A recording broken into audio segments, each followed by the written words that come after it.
It is good to be here. The first time I came to Oldham County was many years ago for soccer. My middle son was a soccer player, so I think we know every soccer field in Oldham County, Jefferson County, you name it. We've been all over the place playing soccer, but it is good to be here. It's my first time in City Place. This is a beautiful building, and you guys should be proud of it. The report from Washington's both, good and bad. It depends on how you want to look at it. The good news is I think we are the richest, freest, greatest nation on the planet and probably in the history of civilization, and still remain so. The bad news, though, is that we've got some underlying fundamental problems in our country. And I think number one among those is our debt. We borrow about $1 million every minute. And this threatens our country. It threatens the underpinnings of the currency. It threatens the foundation of the country to have so much debt. And we've kind of been lulled to sleep. We have people saying, well, it's, deficits don't matter that much. And, the interest payment is about the same as it was 10 years ago. And in some ways, there's a grain of truth to that. About 10 years ago, 8 years ago, our debt was $10 trillion. And the interest payment was $230 billion. It's hard to imagine these numbers. They're very big numbers. But now the debt's $20 trillion, twice as much, and the interest payment's still only $230 billion. People are like, no big deal. We doubled the debt and our interest payment's the same because we've made interest rates so low. But there are ramifications to that. Anybody remember the housing bubble of 2008? One of the reasons we kept building houses is we didn't get feedback that we built too many. The number one feedback that you produce too much stuff and that there's an overheated economy, the number one indicator is interest rates rising. But what if the Federal Reserve keeps interest rates low? The signal to businessmen and women is keep building houses. So we did. We kept chugging along, and there were people saying home prices had never gone down. This was true. The average home price had not gone down from 1937 to 2007, so people said it never will. And sure enough, it did. There was a reversal.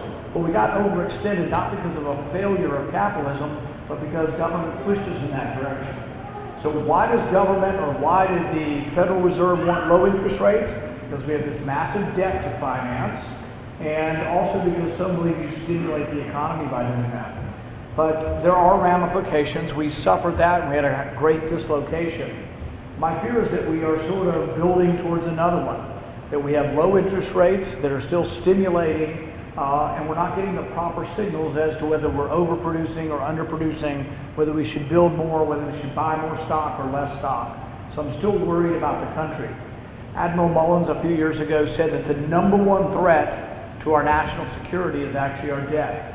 And I do believe that. Great countries and great empires have ended with a whimper as they get overextended and they say they're going to be everything to everyone around the world, and there's just not enough money for it.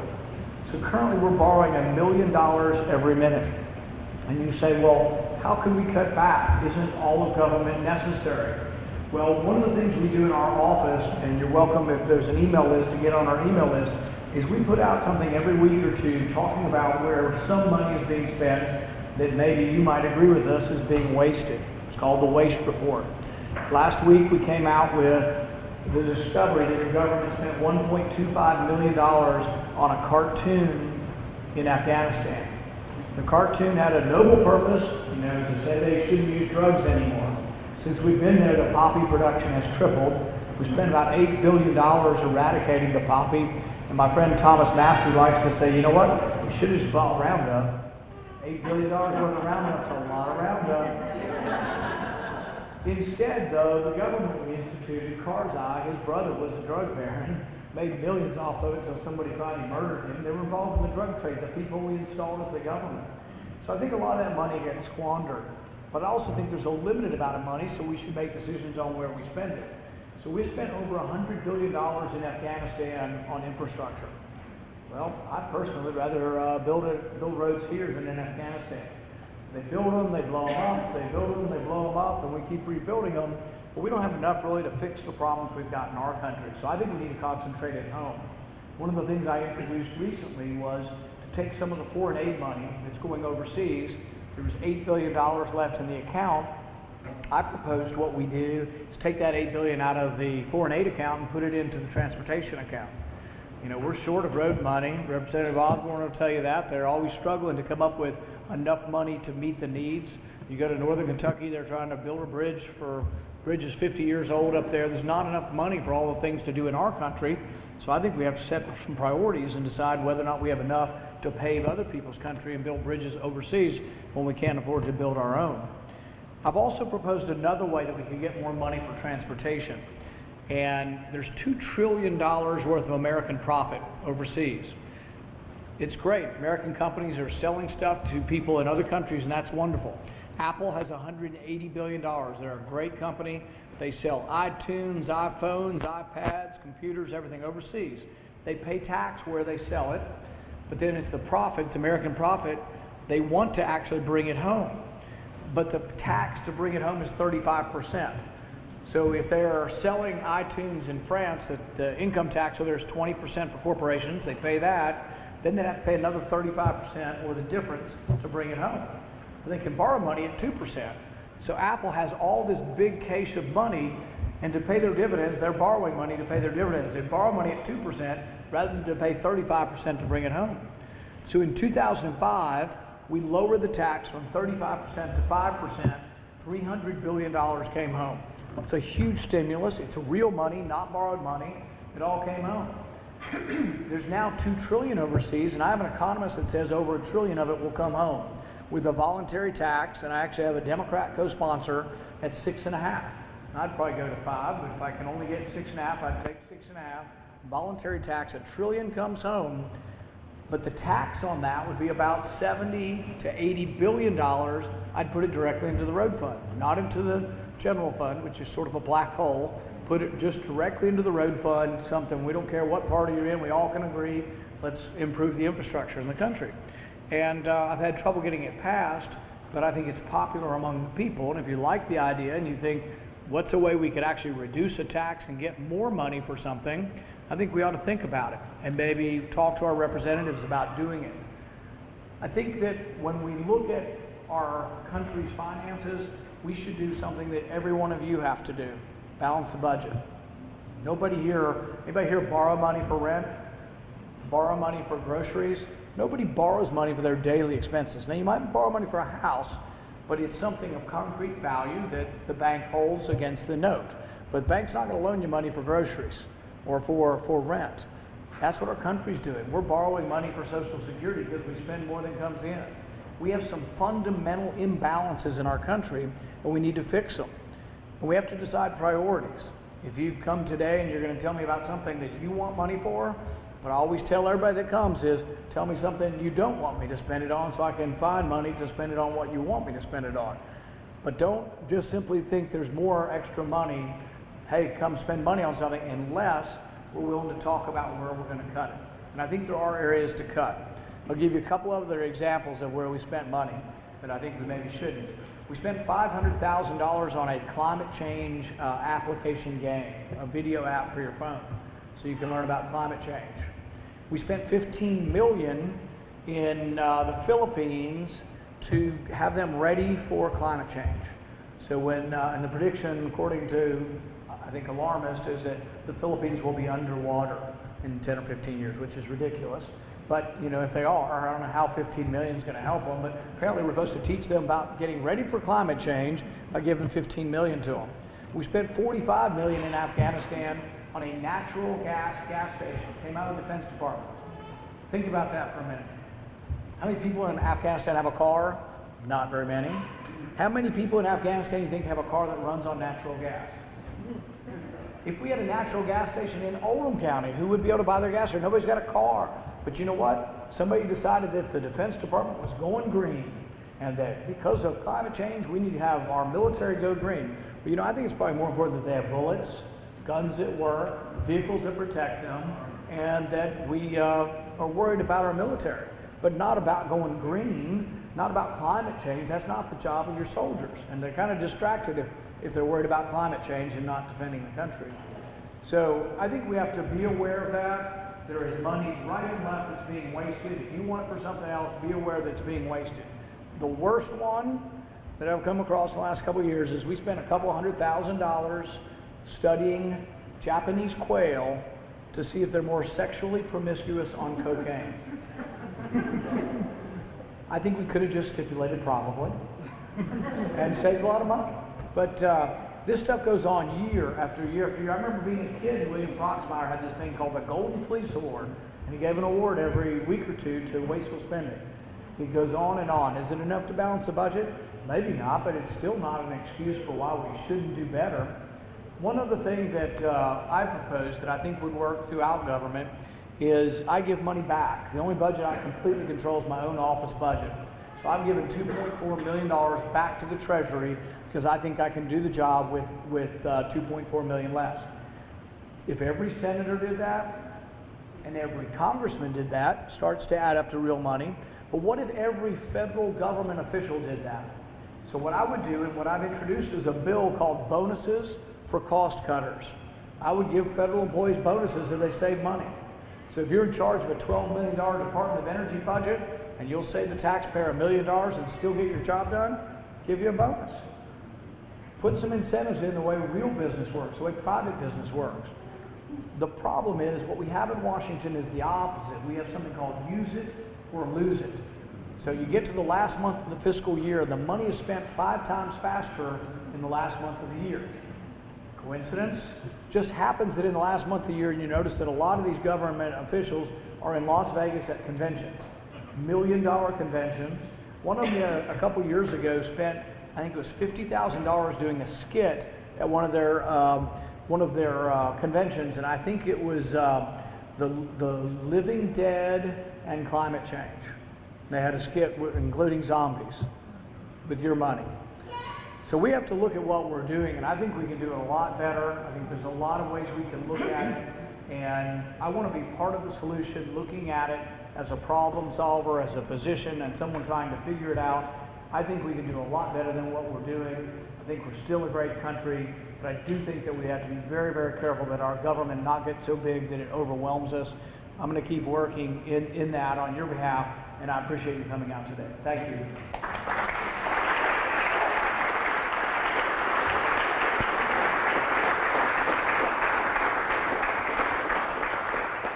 And I'll be happy to take some questions. It might be easier for everybody to hear if you use the microphones.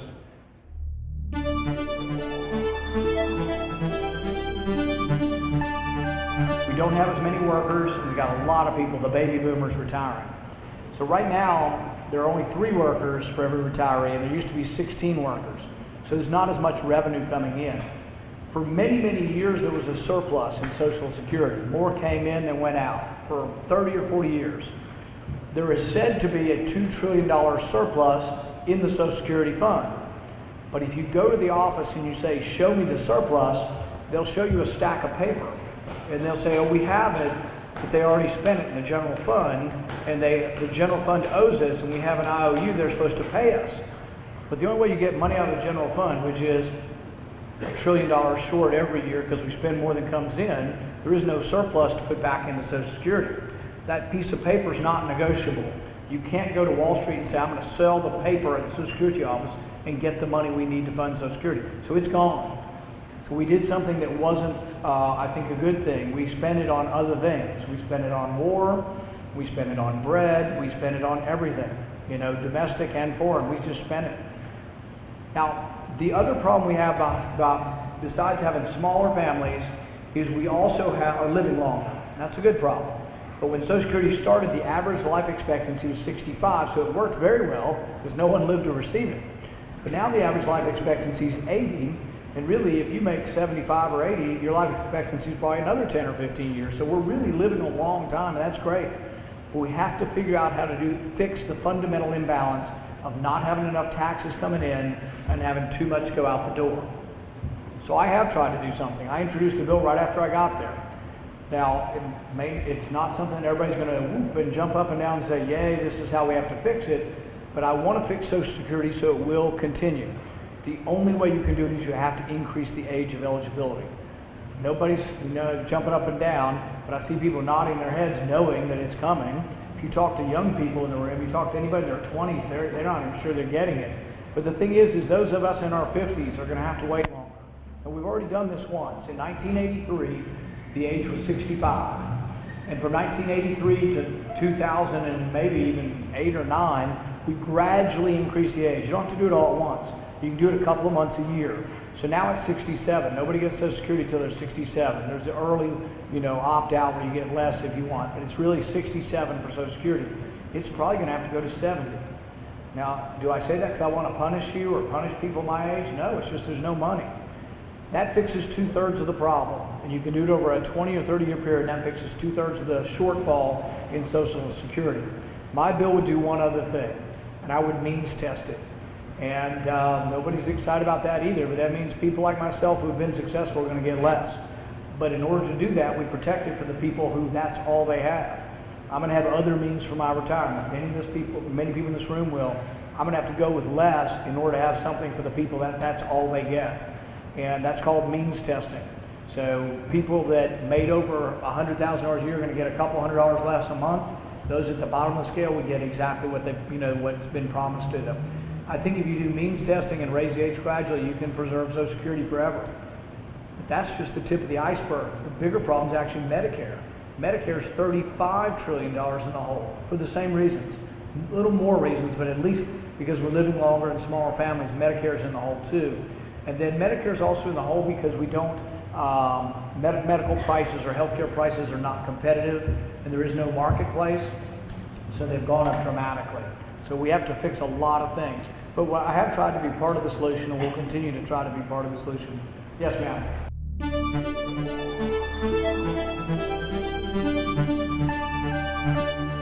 And the thing is that we are a rich country, and I think we can help and take care of those who can't help themselves. However, in order to do that, it's just sort of like the way what I began with in the speech part was that in order to have that money, you got to look at all the money being spent and say, is there anybody that really doesn't need that money? So, for example, if you look like me and you hop out of your truck, you shouldn't be getting disability. If your son was born with a disability that is not his fault and he can't overcome it, and there's no medicine going to make him better, we should be able to deal with that. But to have enough money for it, you've got to make a lot of programs for able-bodied people transient. So if you're out of work, we need to help you while you're out of work, but you need to get back to work. It needs to be a temporary assistance. Same way with Medicaid. Medicaid needs to be a temporary assistance until you get on your feet and get a job. The other thing you have to look at is how many people can you support on Medicaid? If all of Oldham County were on Medicaid, who would work to pay for it? So you can't have everybody on Medicaid. Can you have 50%? I don't know, that's a lot. Can you have 10% or 5%? Maybe. What you need to do is have a small enough people that are on government assistance that there's a lot of people left working to provide. The one analogy is like when you got people in the wagon, people that are having to be pulled, you got to have enough people pulling the wagon. If the wagon gets overloaded with people, there's not enough steam from the economy pulling the wagon, you run out of money.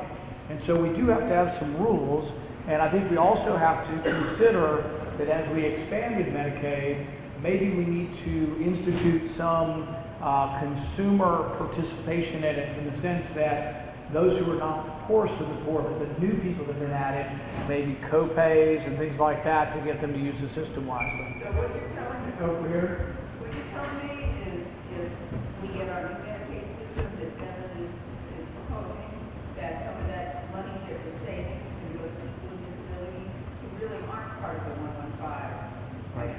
What I'm saying is that everybody can't be on disability, everybody can't be on Medicaid, so let's find the most deserving, and let's try not to have everybody on it so we have enough money to take care of those who are most deserving. You can't have everybody on it, and we got to figure out a way to have, there have to be some limits. And the other thing is like, for example, if you're able-bodied, if you can work, even if it means sitting and working, and you're receiving assistance, you should work. I'm not talking about your son, who you can't do it, but I'm talking about a lot of other people, tens and tens of thousands, that we need to get them back in. And the other reason we want them back in, we want people to work, is not because I think work is punishment. I think work is a reward. That's how you get your self-esteem, is by working. And so people should, and we need to get people back into work, and that's what it should be. Your government assistance should be transient unless you have a permanent disability. Yes, ma'am.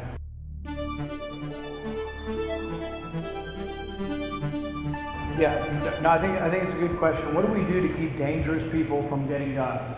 Well, we do have rules for felons getting guns, and we do have rules to prevent people who have been convicted of criminal offenses or psychiatric criminal offenses from getting weapons. I think those are good.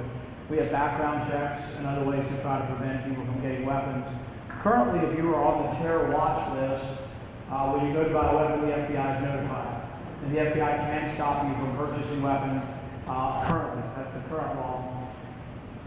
One of the things that's prompted sort of the terror watch list and discussion of the terror watch list has been the Orlando killing. And I think we're all horrified about 50 people dying, 50 people wounded, and that this can happen.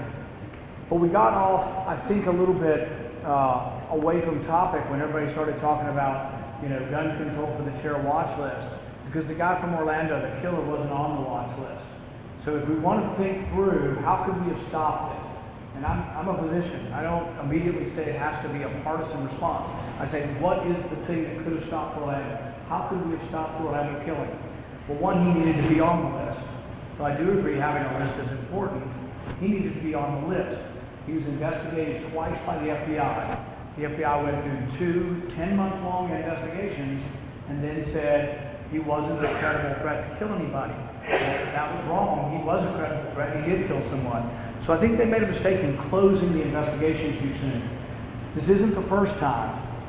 If you look at domestic terrorism in our country, the Boston bomber. The Boston bomber was investigated by the FBI, and they found him not to be a credible threat, and it turns out he was. The Garland shooter was investigated by the FBI, and it turns out he was still a threat, but we took him off the list. The Major Hassan, we were so politically correct that when Major Hassan wrote letter after letter saying he hated our country and wanted to be a martyr and he was a radical jihadist, we kept him in the military. Even 9/11, you go back to 9/11, we captured the 20th hijacker a month before 9/11. One FBI agent wrote 70 letters to headquarters saying we should look at the guy's computer. They never looked at his computer. So we have to do a better job at investigating these things. But if we think that everybody who gets put on a government list should have their gun rights taken away, I think we're making a mistake. Mainly because the list is secret. The list is secret. The criteria for who is on the list is secret. Now, Ted Kennedy was on the list, and I think maybe we should have taken away his driving permit. But I wouldn't take away even Ted Kennedy's Second Amendment rights without a hearing. So in our country, we have something, and it's this presumption of innocence. You were innocent until proven guilty. I'm happy to take away the gun rights of anybody on the terrorist list who's gone through a proceeding, and I did vote for that. But the proceeding is where you get to present your side of the case. Many, many people are put on this list erroneously, are eventually taken off, but the thing is, you wouldn't want, what if you got put on the terror list and we said, well, it's really bad that people can go to a mosque and talk about Islam if they're on the terror list. Maybe they shouldn't be allowed to go to church. So let's take away their First Amendment right. So the Second Amendment is no less than the First Amendment. Should we take away other fundamental rights without a proceeding? In our country, are we not presumed innocent until we're found guilty? So by all means, I don't want dangerous people to have weapons. But just one other thing before we finish that subject. The FBI had another chance. He goes into a gun store, the Orlando killer, 6 weeks before. He goes into a gun store and he says he wants to buy 1,000 rounds of ammunition. He's talking in Arabic to someone over the phone, and he wants body armor. The gun store owner said he was suspicious. He called the FBI. The FBI came out, so he's been investigated twice. The FBI comes out. They didn't even look at the security footage. I guarantee your local police, anytime they're called to a robbery, looks at the security footage. The FBI did not look at the security footage, and they didn't present the gun store owner with pictures of people who'd been investigated for terrorism. So if we want to stop killings, we've got to do better investigations. But gun control doesn't work. Gun control works for law-abiding people, but it doesn't work for criminals. It doesn't work for terrorists. They're not deterred by fines. Do you think someone who is a criminal is deterred by a fine? We should protect the Second Amendment just as much as the First Amendment. I think we have time for one more.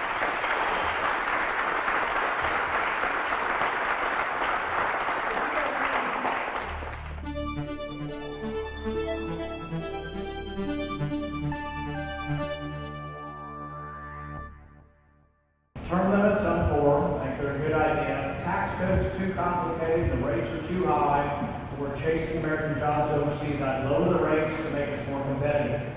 On the VA, I did vote about a year ago for something called Choice. It's a choice card. If the VA is more than 40 miles from where you are, it gives you the ability to get your care locally. I think the VA hospitals that we have should try to specialize in wartime injuries, post-traumatic stress disorder, gunshot wounds, amputations, burns, the things of war. But for routine stuff, if the military, you can get your health care through the military, and you need a colonoscopy, you should be able to just get that locally. I think you're right, it's probably less expensive. The VA hospitals that we built, like we're building one in Aurora, Colorado, $1.8 billion for 180 beds, $10 million per room in the hospital. So it's outrageous. And I think I've worked in the VA system. I've worked in 3 VA hospitals, including one in Louisville. And I think overall the quality is pretty good. The access to care and how quickly it is not always the best. But I think sort of a hybrid, still having the VA hospitals, but then having some choice to go to local hospitals would be a good idea. Thanks, everybody.